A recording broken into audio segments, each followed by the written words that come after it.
Life doesn't move in straight lines. It twists, turns, and surprises us along the way. On Better Things Ahead, we talk with people who have walked those winding paths. Each story reminds us of the lessons, hope, and promise of better things ahead. This week, I am joined by Kassi and Mark Rushing. They're joining me today in the middle of our holiday series, and I know that both of you guys really enjoy the holidays, I think, right? Yeah, love it. Yeah. Yep. Tell me a little bit more about yourselves. I'm glad that you're here today. Thank you. Well, I'm Kassi. Yep. I have been at Ridgecrest since 2004.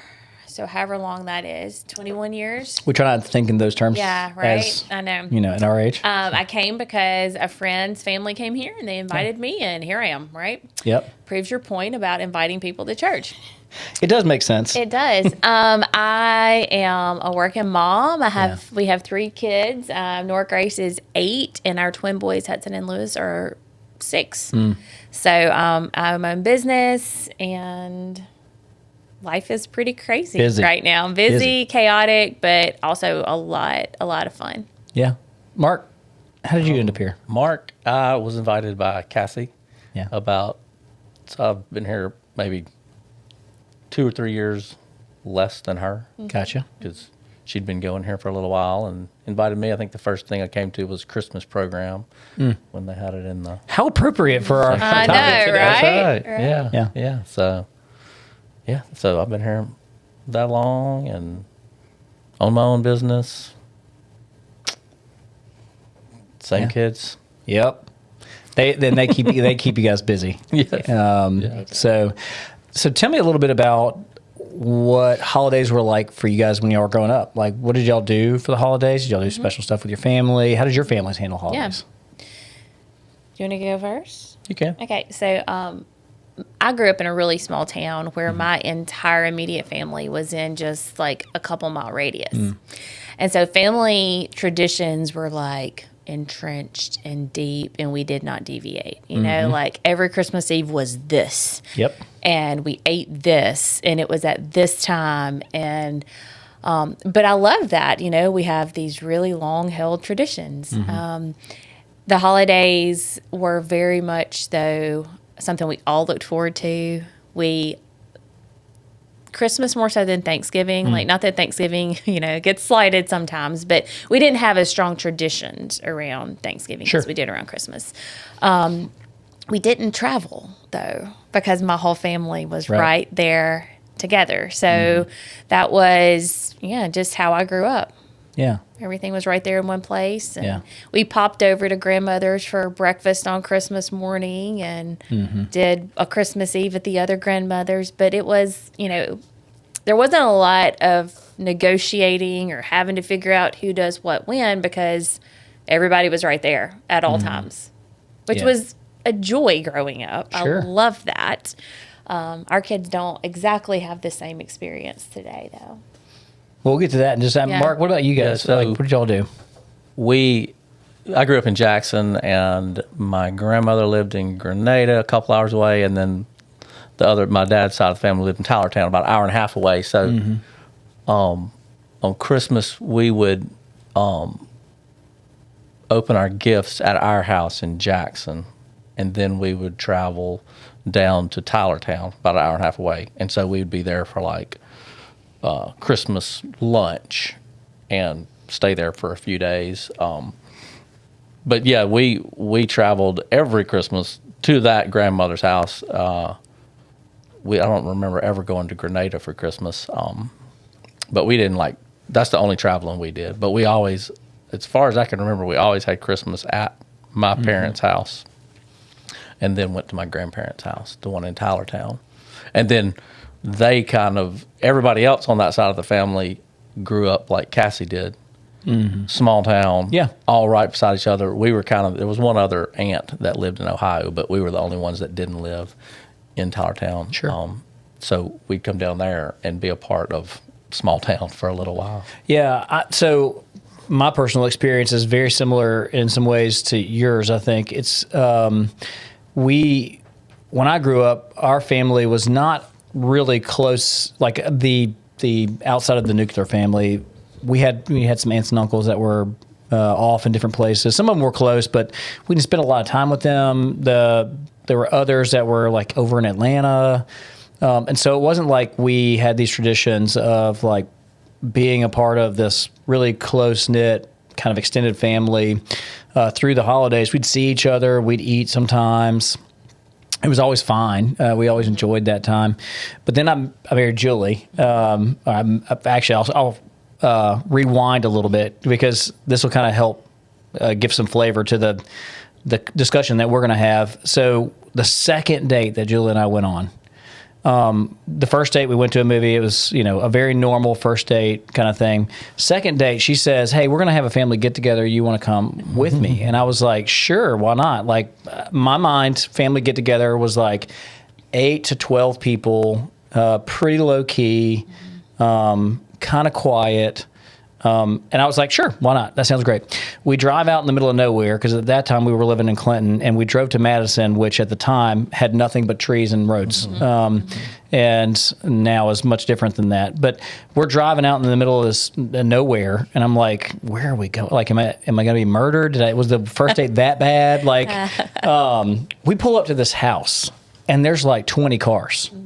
And I'm like, how many people are here? And she said, oh, it's just like my aunts and uncles and cousins and grandparents. And I walk in the house, there's like 40 people. Yeah. I mean, there's people everywhere. Yeah. And I'd never experienced a family get together like that. And that has been very much what family holidays look like now between our two families, because now my side of the family, my sister and her kids are they come to everything, and then we bring our kids to everything, and so it's very lively, and we do a lot of fun stuff together. And Julie's side's that way as well. But we do most of our holidays at the house. You guys travel a lot. We do. To see family for the holidays. How did that come about? Like, at what point in your marriage did you decide that's what y'all wanted to do? I'm just curious.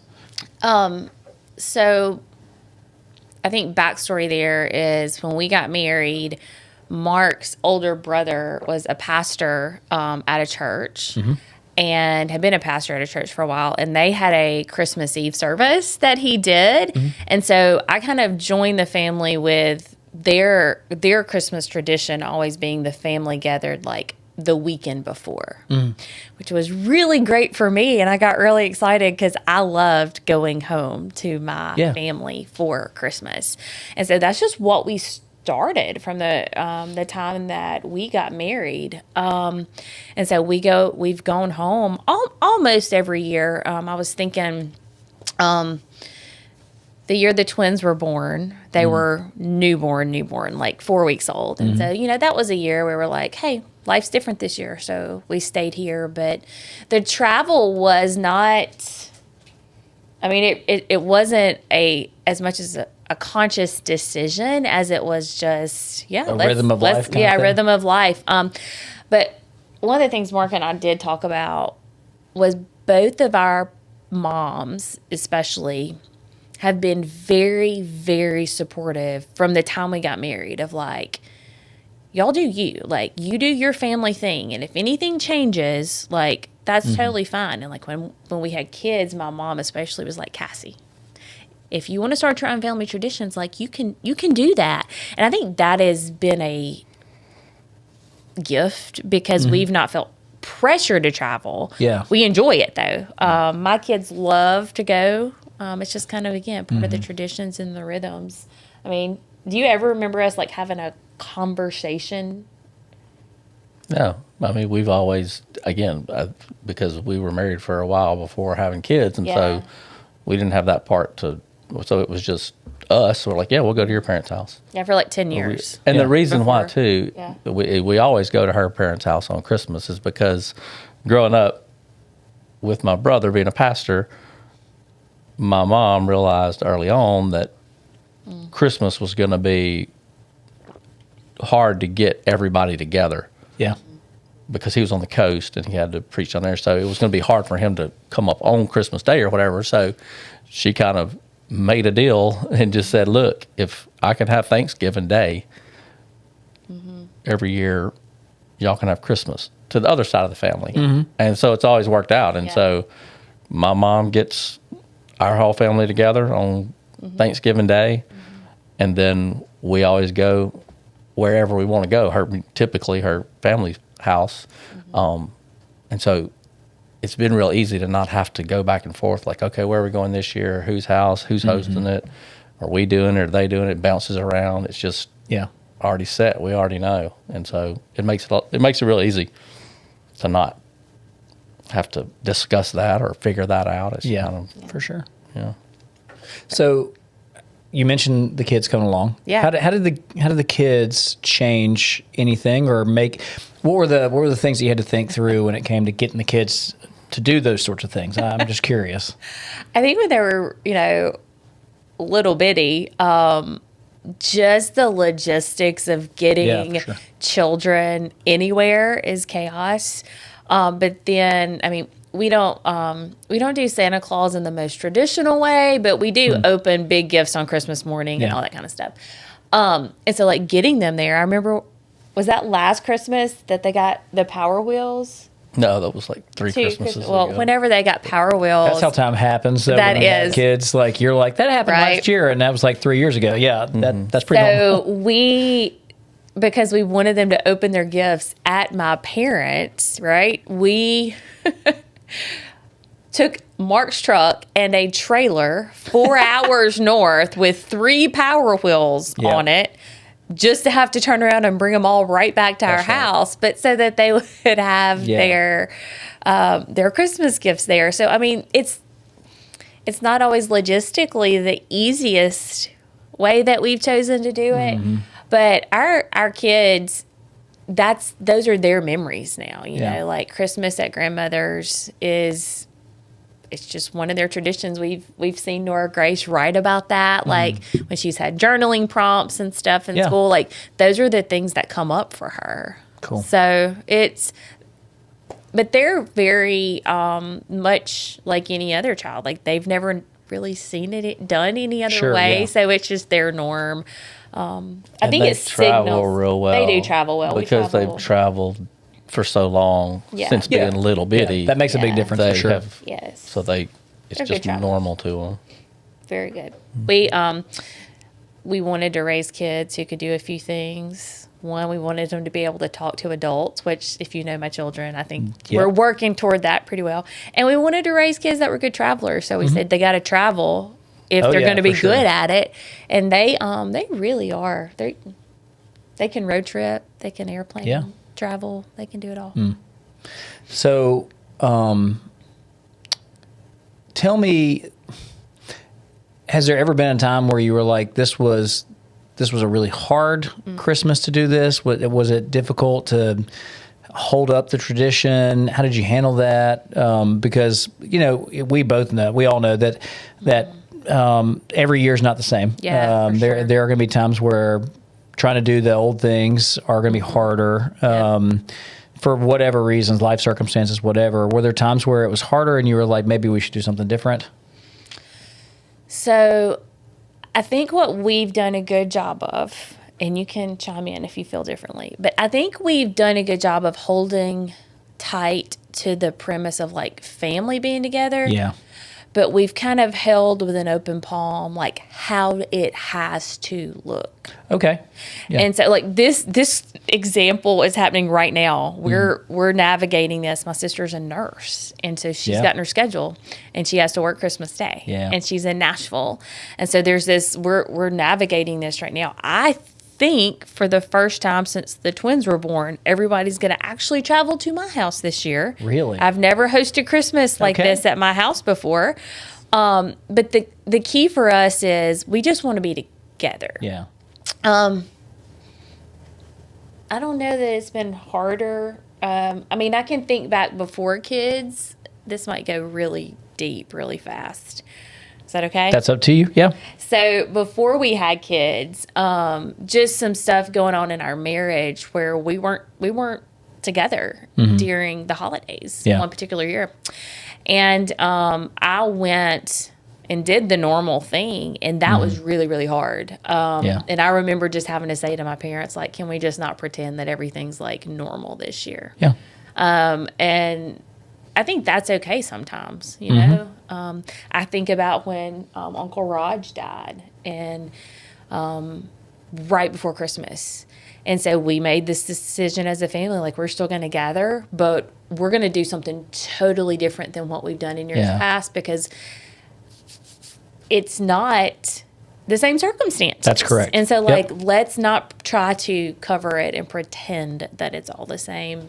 So, I mean, I think those are some of the things that have made, hard, but anything else like...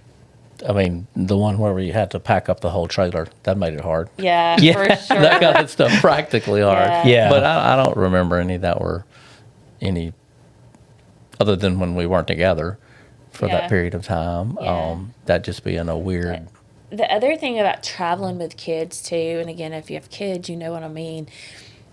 There's also this disruption that happens to just schedules and the consistency. Yeah, people don't realize kids are super routine oriented. Very, very. And so anytime you break that, it can get dicey. Yeah.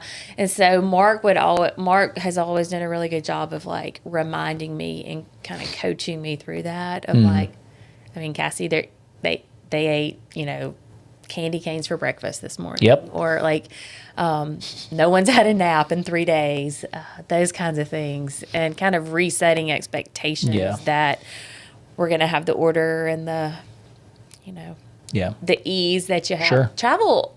Travel with kids though is also, I think it's stressful for them too in some ways. Sure. I think acknowledging that is helpful. Mm-hmm.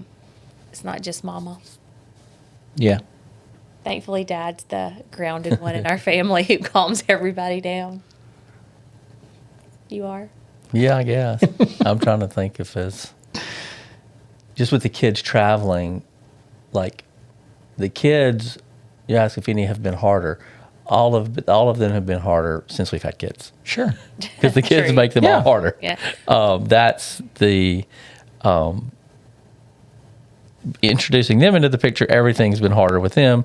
There's more kids. There's more people to manage, deal with, and then you get into when we're away, they behave differently than when they're at home. That's right. Mm-hmm. And they're a little bit more wild. They're showing off, and so it's a little bit more to deal with when we're at someone else's house. That's right. Again, out of the routine. They're staying up later. They're not sleeping as well. They're eating candy all day. But having a great time, too. That's part of it. I mean, we're not having to go to work. We're not having to get them ready for school. So, I mean, it's part of being together and going like, go wild, whatever. You're at grandparents' house. Right. So, it's funny that you say it that way. I'm curious, like, do you guys have to, I know that you say that you have to reset expectations. Are there still things, though, that you're like, okay, there are some things that we know we need to keep in place while we're traveling that will make life better for them and for us? I think there's some things we know would be better if we kept them in place. Fair. We do still make them brush their teeth. That's always good. Although they Always would good. love to opt out of that. When they were younger, we did kind of get to a place where it's like they have to have their nap. Yeah. Like they have to have their nap. I think now that they're older, even now though we're still consistent with the bedtime routine. It might be later, a little bit later, but we're still consistent with their bedtime routine. Mostly because by that time we need a break as well. But I think the other thing that's been a little interesting to navigate with the travel and being at my parents' house is like technology and electronics. Yeah. Tell me about that. I'm curious. We don't have like my kids don't have iPads. They don't have any kind of personal technology at all. And one reason why is because Madison schools decided this year to not have electronics come home with under whatever age. So Nora Grace had one last year because they sent them home. Yeah. And so she'd asked to play on it. Can I do it? But the boys didn't have any. So now it's not a question. So that helps That's great. too, to not have one in the house at all. It's nice.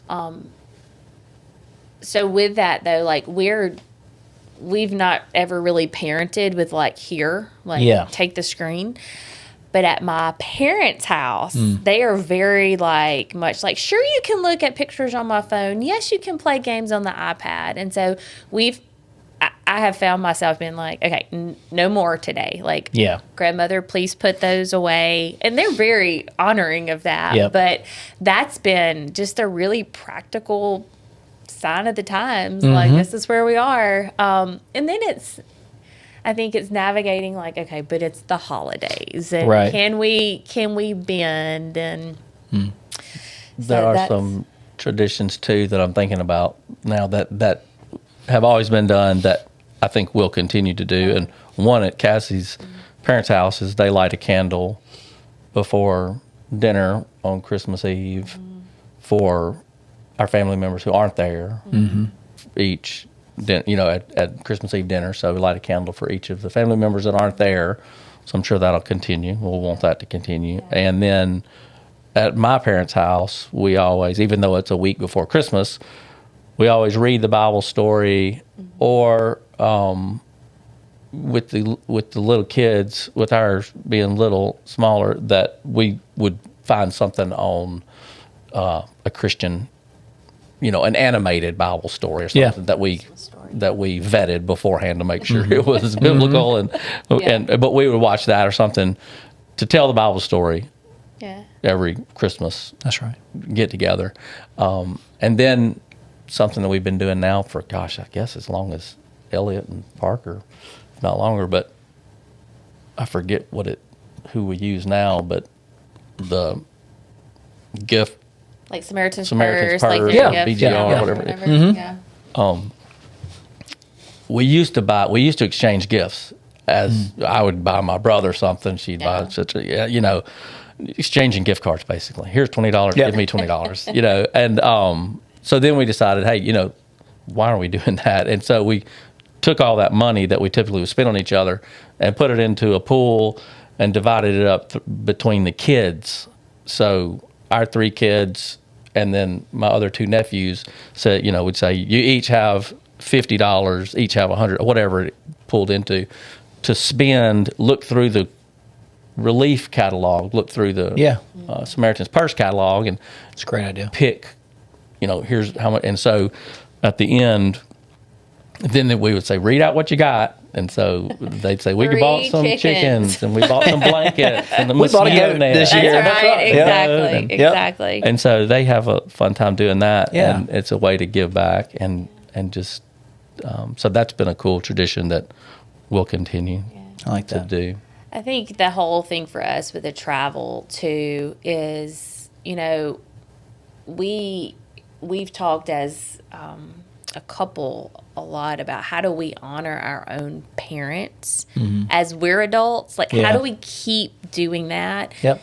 And so consciously, one of the things that we've decided was time. Like, time with our parents is a way to honor our parents. Yeah. And so that's another thing that kind of has contributed. This is a way that we do that with my parents because they live so they're 4 hours away. Right. So it's not like we see them every day That's or right. every other day. And I will not travel up there for less than I'm not going to travel 4 hours to spend 2 days. Yeah. Yeah. If we're going, I'm going to make it Mark work. camps out. That's right. It's going to be, we're going to be there for 5-6 Yeah. days because I don't want to drive 4 hours to turn right back around and drive 4 hours. You're right, back. for sure. So we make it a trip when we go. Definitely. Move in. I think the longest we've ever stayed at my parents' was 10 days. I think we went and stayed 10 days. I think everyone was ready to go home at that point for sure. But, feeling, just feeling that sense of togetherness and, I go to church where I grew up. I mean, it's just, I don't know, there's nostalgia in that for sure.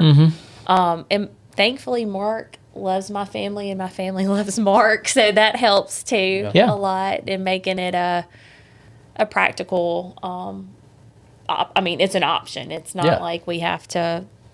It's not a chore to go visit. That's something that I've heard people in life just it's not always easy to go visit family. Right. It's not. That's very true. Very true. So yes. all right, so one more question that I have for you guys, and if there's anything else y'all want to throw in, feel free. But the last question I have for y'all is, if you were talking to a young couple that's trying to figure out like what their traditions around the holidays are going to be, and those are important. Yeah, It's one of the things we talk about in premarital counseling when I do it, is you think to yourself like, well, my tradition has been this. That's what we're going to do, and both people are thinking that. Like that could be a problem. Sure. It could create conflict. So, like, how would you talk about this with a young couple when they're trying to decide, like, where are they going to go? What are they going to do? What traditions are they going to create? What boundaries do they need to set? Those sorts of things. Yeah. How would y'all talk to a young couple about that? I'm thinking just some things that we've done from early on around just the truth about Christmas and about Santa Claus and things like that, like setting that up early, saying, how are we going to do this? And are we going to have this fantasy world? Or are we going to talk about what the truth is about Christmas? Or are we going to intermingle all that? And so we didn't really. We just said, here's what Christmas is about. And then there's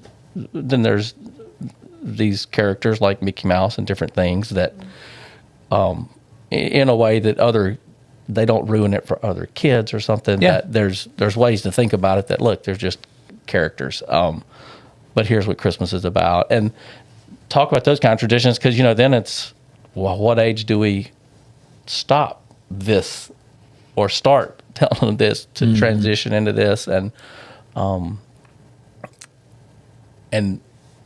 for us too, I think it's more, I would say, to take off time. I mean, we typically, everyone gets time, some amount of time off, hopefully for Christmas a little bit, but to try and match it up together to where, we're off together, the kids are off together, everybody's off together versus, work may not allow that, but if it does, to try and line that up together where everybody's off together for an extended amount of time, as much as you can for that period of time. Yeah.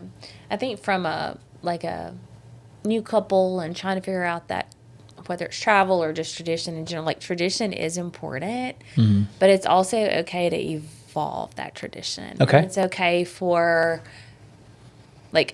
me, again, the tradition is the core value. Like, the core value is family and being together.